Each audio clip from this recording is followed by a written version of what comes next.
सबभूमी देवा भाऊकी भूखंड वाटपावरून राऊतांनी हा टोला लगावलाय। तर जमीन खाण्यामध्ये भाजप वस्ताद आहे आणि भाजपकडून जमिनी घशात घालण्याचं काम सुरू आहे, अशी टीका विजय वडेट्टीवार यांनी केली आहे। तर घोटाळा झाला म्हणता तर मग तक्रार करा आणि विनाकारण बोलू नका, असं उत्तर महाजनांनी दिलंय। भूखंड घोटाळे ज्या पद्धतीने सुरू आहे त्या राज्यामध्ये, म्हणजे एकेकाळी आमच्याकडे घोषणा होती सबभूमी गोपालकी ईश्वराची, ही विनोबा भावे यांची ही घोषणा होती सबभूमी गोपालकी। पण भाजपच्या राज्यामध्ये सबभूमी देवा भाऊ की, आणि देवा भाऊ को जैसा लगता है ये भूमि बांट देगी अपने अपने लोगों को। ते जमीन खाण्यामध्ये तर हे लोक हे फार वस्ताद आहेत।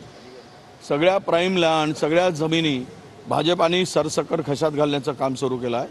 महाराष्ट्राचे हे खऱ्या अर्थानं जमीन लुटारू सरकार म्हणून यांची ओळख होणार आहे।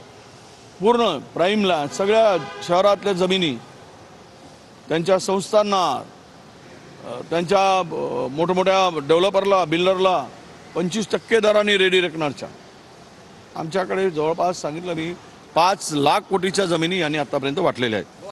चौकशी करावी ना, त्यांनी तक्रार करावी, चौकशी करावी, कोणी भूखंड खाल्लेत। आणि पूर्वीचा इतिहास बघा, काँग्रेसच्या काळातला, राष्ट्रवादीच्या काळातला, कशाला बोलायला लावताय म्हणा तुम्ही आम्हाला।